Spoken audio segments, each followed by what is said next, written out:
Միքայել Նալբանդյանը ծնվել է 1829 թվականի նոյեմբերի 14-ին Նոր Նախիջևանում, Նալբանդյան դարբին վարպետների տոհմում։ Բազում դժվարություններ տեսած Ղազարի ու Մարյանեի որդու Միքայելի ծնունդով հայ մտածողությունը ու ոգին խթանվեց մի հզոր ուժով։ Դեռ փոքր տարիքից զգալի էր տղայի ընդունակ ու աշխատասեր լինելը։ 7-8 տարեկան հասակում մի անգամ ձանձրանալով կիսագրագետ ուսուցչի սովորեցրածից ասել է. «Եթե նոր բան ունիս սովորեցնելու, սովորեցրու, թե չէ, ես քո սովորեցրածը արդեն շատ ժամանակ է որ գիտեմ»։ Նրա ստեղծագործության հայկական ոգու ակունքները պիտի որոնեն նրա կենսագրության մեջ։ Ճիշտ է, ապրել է օտար միջավայրում, ծնվել է Նոր Նախիջևանում, Ռոստովի մարզում, ռուսական միջավայրում, եւ մեծացել է ռուսական միջավայրում, բայց Նոր Նախիջևանը տոհմիկ հայկական քաղաք էր, իր զարմանալի դանդաղ ու ծույլ զարգացման ընթացքով, հայկական բնակչության գերակշիռ մասով, շատ քիչ ռուսներ կային այնտեղ բնակվող կամ այլ ազգիներ, եւ նրա ամբողջ մանկությունը անցել է զուտ հայկական միջավայրում, հայկական հոգեվոր կրթության տիրույթում։ Գնահատելով երիտասարդ Միքայելի գիտելիքները, Մատթեոս arczepiskopos-ը դեռևս 17 տարեկան Միքայելին նշանակեց իր անձնական քարտուղար։ 1853 թվականին երիտասարդը մեկնեց Մոսկվա եւ աշխատանքի ընդունվեց Լազարյան ճեմարանում, որպես հայոց լեզվի կրտսեր ուսուցիչ։ Ազատ ունկնդրությամբ սովորեց Մոսկվայի համալսարանի բժշկական ֆակուլտետում։ Դատելով Նալբանդյանի նամակներից եւ նրա մի քանի հրապարակախոսական ելույթներից, հատկապես Հեգելը եւ նրա ժամանակը, երկրագործությունը, նկատողությունը եւ այլն, Նալբանդյանը կարող էր հրաշալի բնագետ դառնալ նաեւ, որովհետեւ արտասովոր ընդունակությունների տեր այս մարդը ուներ նաեւ զարմանալի աշխատասիրություն։ Շուտով Միքայելը ծանոթացավ ռուս քաղաքական գործիչների եւ ընդհատակյա գաղտնի կազմակերպությունների անդամների հետ։ Այդ ծանոթությունները հետագայում պատճառ հանդիսացան, որպեսզի նրան հետագայում պահեին կապանքների մեջ։ Իսկ ազատությունը ամենից վեհն էր, ամենից կարևորն էր դեռևս երիտասարդ Միքայելի համար։ Ազատ Աստված այն օրից, երբ հաջեցավ շունչ փչել, իմ հովանյութ շինվածքին կենդանություն պարգևել։ Ես անբարբար մի մանուկ, երկու ձեռքս սպարզեցի եւ իմ անզոր թևերով ազատություն գրկեցի։ Նալբանդյանի ապրած ժամանակաշրջանը բեկումնային էր, շրջադարձային, այնպես որ նման խառնվածքի եւ անհատի արկայությունը պատմական անհրաժեշտություն էր։ Նրա դատողությունները իր ազգի մասին ապշեցնում էին մարդկանց։ Նրան մտահոգում եւ միևնույն ժամանակ զայրացնում էր այն, որ ամեն մի հայ իրեն համարում է բացառիկ անհատականություն։ Երիտասարդ Միքայելի կարծիքով այդ էր պատճառը, որ ազգային մտքի զարգացում տեղի չէր ունենում։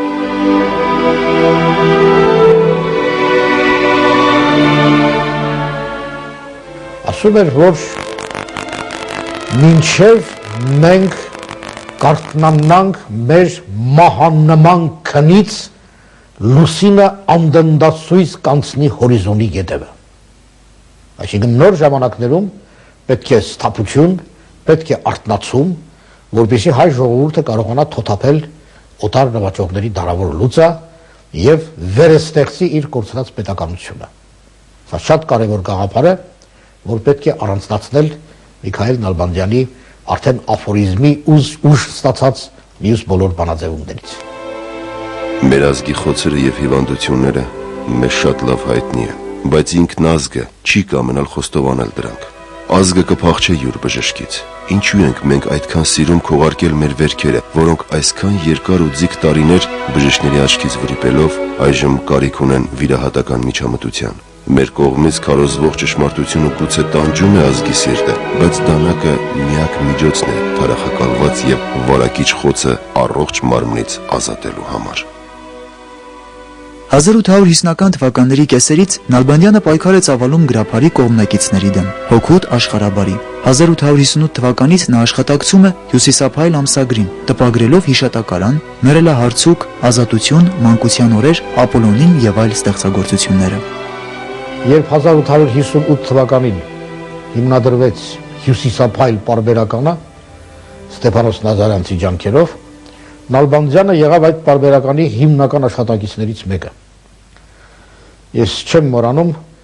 մեր ուսուցիչներից մեկի, պրոֆեսոր Մկրյանի հայտնի մի արտահայտությունը, որով ընդգծվում էր, թե Հյուսիսափայլի փայլը իրականում Միքայել Նալբանդյանն էր։ Թեև բարախաղի տպավորություն է թողնում, բայց բովանդակալից բանաձև է հետաքրքիր բնորոշում։ Միքայել Նալբանդյանի արտասահմանյան ուղևորությունները ավելի հարստացրին նրա հեղափոխական դեմոկրատական աշխարհայացքը։ Նրա հեղափոխական գաղափարները հիմնականում արտահայտվել են 1862 թվականին Փարիզում լույս տեսած երկրագործությունը որպես ուղիղ ճանապարհ աշխատության մեջ։ Մի մոռանաք, որ ձեր ապագան պիտի դատաստան կատարե ձեր գերեզմանի վրա, ինչպես դուք դատում եք այսօր ձեր նախահարց ոսկերքը, բայց այն օրից բռնած որչափ հառաջ այնքան ծանր պիտի լինի այդ դատաստանը, աշխատեցեք պայծառ հիշատակներ կտակել ձեր ժառանգներին։ Ինքն իր մեջ զգում էր այն մեսիան, այն առաքելությունը, որի վերուս դրված է իր ուսերին, լուսավորության տարածումը, աշխարհաբարի գրափարի միջև պայքարի ընթացքում աշխարհաբարի դատի պաշտպանությունը, հայոց պատմագրության նորովի արծարծումը եւ մի քանի հարցերում ես նկատի չունեմ հեղափոխական դեմոկրատ Նալբանդյանին, ես նկատի ունեմ լուսավորական եւ տեսաբան Նալբանդյանին ու փիլիսոփա Նալբանդյանին, որում Նալբանդյանը մեզանում առաջինն էր։ Մեզանում առաջինն էր քաղաքի մասին վեպ ստեղծելում։ Պրոշյանը, Աղայանը գրել էին վեպեր, Աբովյանը գյուղական կյանքից։ Քաղաքին կյանքին, հատկապես ես նկատի ունեմ Նալբանդյանի Մեռելարցուկ վեպը, առաջինը անդրադառնում է Միքայել Նալբանդյանը։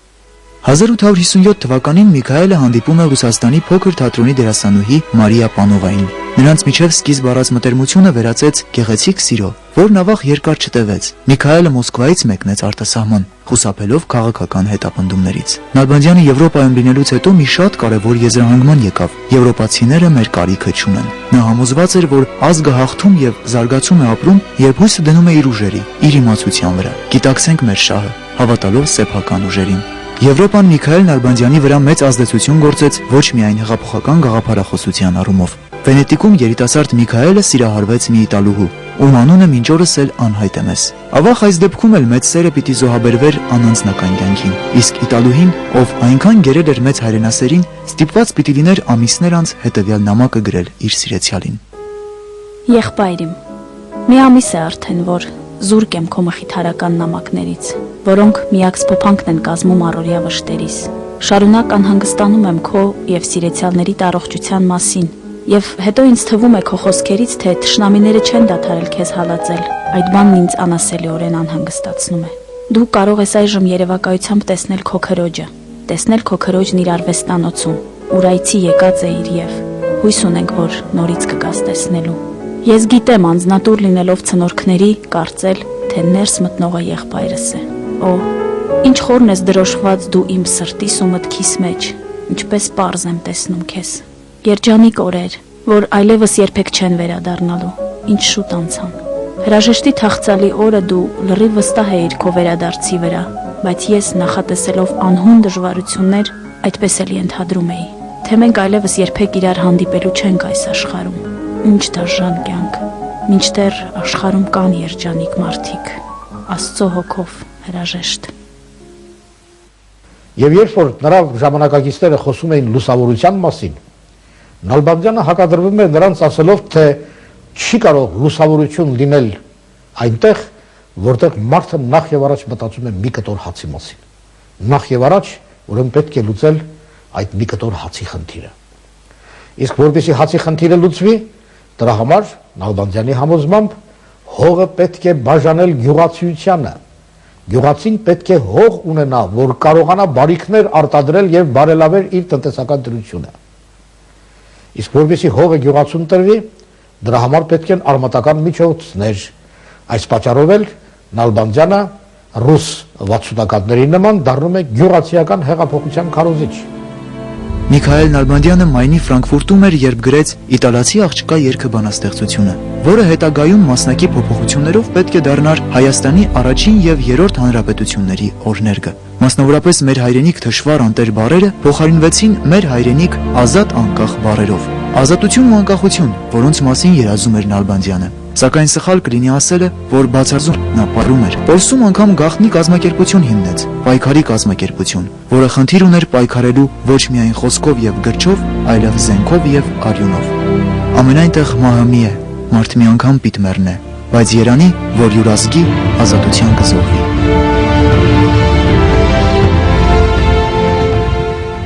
Մի պատգամախոսություն, որ օգտագործվել է 19-րդ դարի վերջի,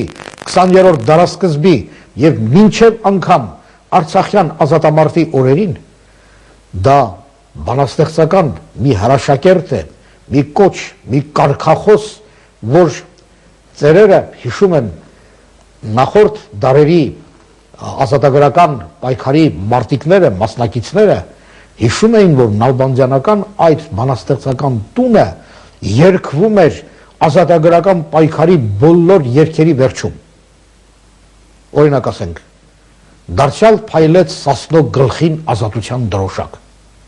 Այս երգի վերջում հանկարծ էլի հնչում է նալբանդյանական պատգամը.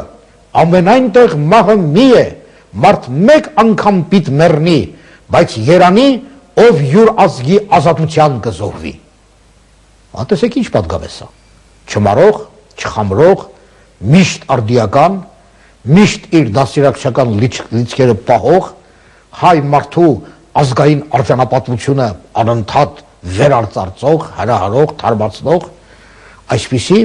երևույթ, այսպիսի մեծություն է Միքայել Նալբանդյանը։ Թուրքիայում Նալբանդյանը սերտ կապեր է հաստատում Հարություն Սվաչյանի հետ։ Իտալիայում ոգևորվում է Գարիբալդու ղեկավարած ազգային ազատագրական շարժումներով։ 1860 թվականին Միքայել Նալբանդյանը առաջին անգամ Հայաստան եկավ, Էջմիածնու վեհապարի օրհնությունը ստանալու համար։ Այնուհետև նա մեկնեց Հնդկաստան Մասեհ Բաբաջանյան անունով մի բարերարի կողմից Նախիջևանին կտակած մի բավականին կլորիկ գումար ստանալու նպատակով։ Կամ ստույգ վկայություններ, որ նա այդ գումարները բերել է ազնվորեն եւ հանձնել է իր տննդավայր քաղաքին եւ հնդկահայ մեծահարուստների այդ գումարներով Ռոստով քաղաքում կատարվել են մեծ շինարարական աշխատանքներ, այսօր էլ Ռոստով քաղաքի գլխավոր քաղաքային հիվանդանոցը հենց Միքայել Նալբանդյանի բերած միջոցներով կառուցված հիվանդանոցն է։ Աշխարհի բոլոր ծայրերում ինքնության պահպանման համար հայերի թափած ջանքերը վաղ թե ուշ տապալվելու են։ Միակ տեղը, որտեղից նորից կարող է վերածնում սկսվել, պատմական հայրենիքն է։ Այնուհետև նա գնաց քանակեր, այցելեց Աբովյանի ուրեմն տուն, Աբովյանի տոհմական այսպես կալվածքը, եղավ Օշականում,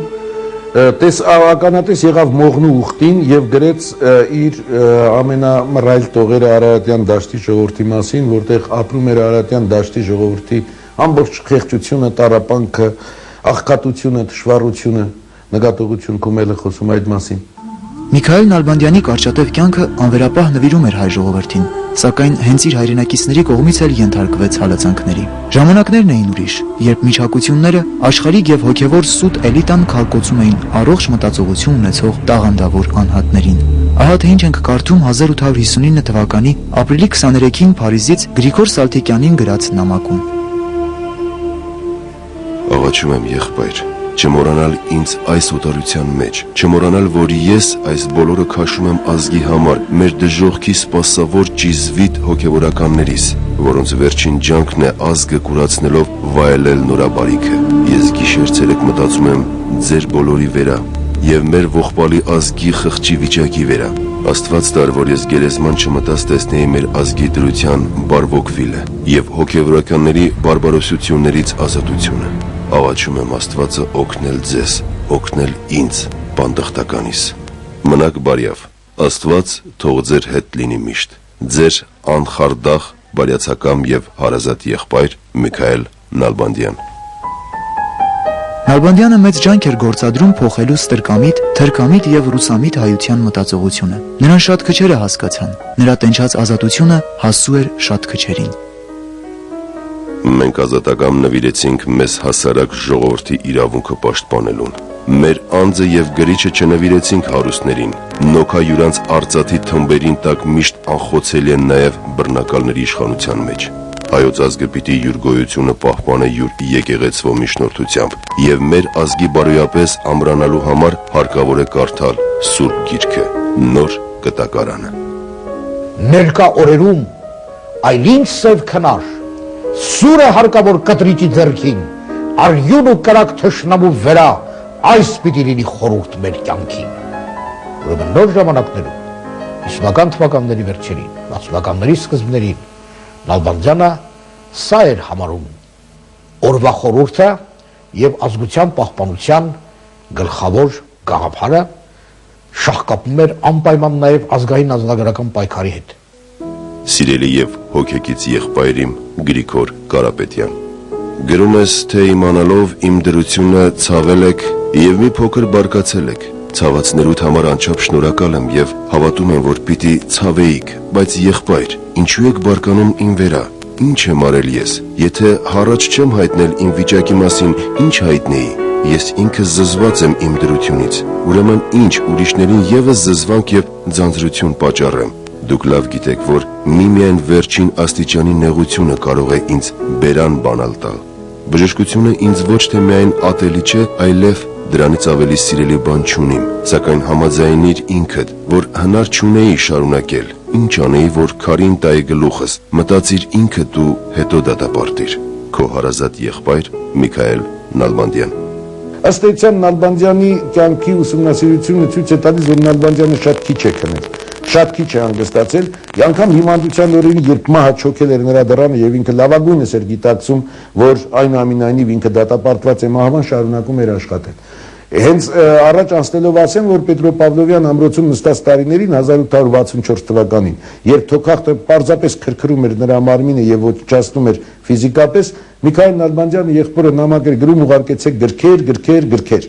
3 անգամ շեշտում է բառը գրքեր, դա անդադ կարդում էր, անդադ զբաղվում էր եւ տարօրինակն այն է, որ հենց Պետրոպավլովյան ամրոցում նստած տարիներին Միքայել Նալբանդյանը ըստ էության կարողացավ գրել իր հիմնարար աշխատություններից Կրիտիկան, Կրիտիկա սոսիալ վարդիթերի աշխատությունը,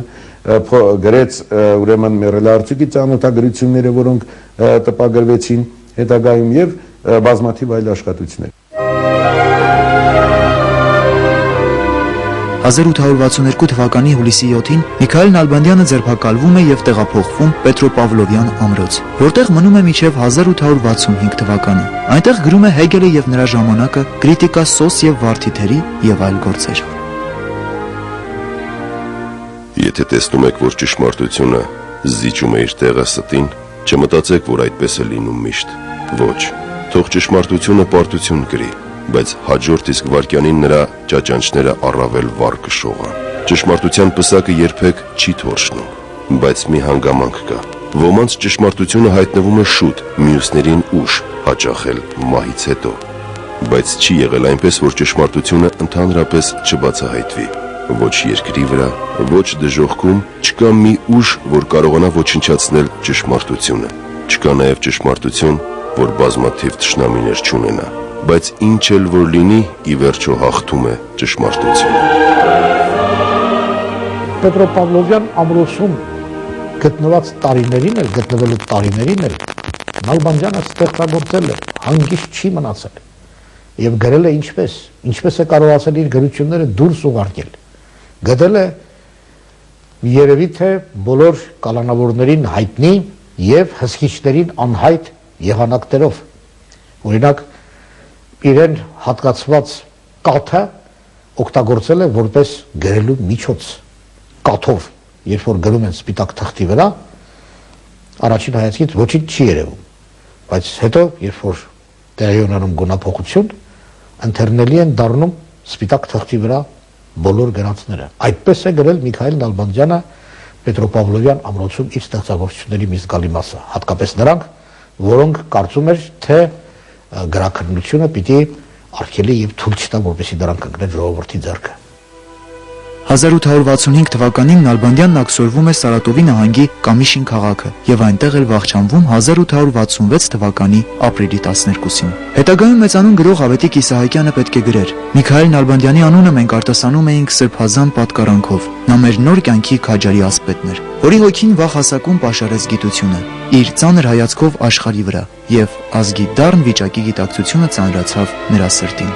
Այո, Հիրավի Միքայել Նալբանդյանը 19-րդ դարի 60-ական թվականների որոտն էր ու կայծակը, գարնանաբեր ամպրոպը։ Նա այդպես էլ չամուսնացավ, մնաց անժարանք, սեփական անձը նվիրաբերելով ազգի բարօրությանը։ Միքայելը 37 տարի երջանկություն բերեց իր ընտանիքին, իսկ երբ ձերբակալվեց եւ տաժանակրության մեջ մահացավ, ծնողները Ծերունի Ղազարն ու Մարիանեն անկարող էին դիմանալ որդու կորստին։ Երկուսն էլ խելագարվեցին եւ մահացան։ Նրանք 10 զավակ ունեին, սակայն Միքայելն ուրիշ էր։ Միքայելն ուրիշ էր ոչ միայն իր ծնողների, եղբայրների ու քույրերի, այլև լուսավորության, ազատության ու անկախության ծարավն զգացող ազգի համար։ Մեծ հայը, տաղանդաշատ գրողն ու հրապարակախոսը, փիլիսոփան ու բժիշկը, ազատության մարտիկը կյանքից հեռացավ սերունդներին թողնելով հետևյալ պատգամը. Իմ քաղցր եղբայրք, աշխատեցեք պայծառ հիշատակներ կտակել ձեր ժառանգներին։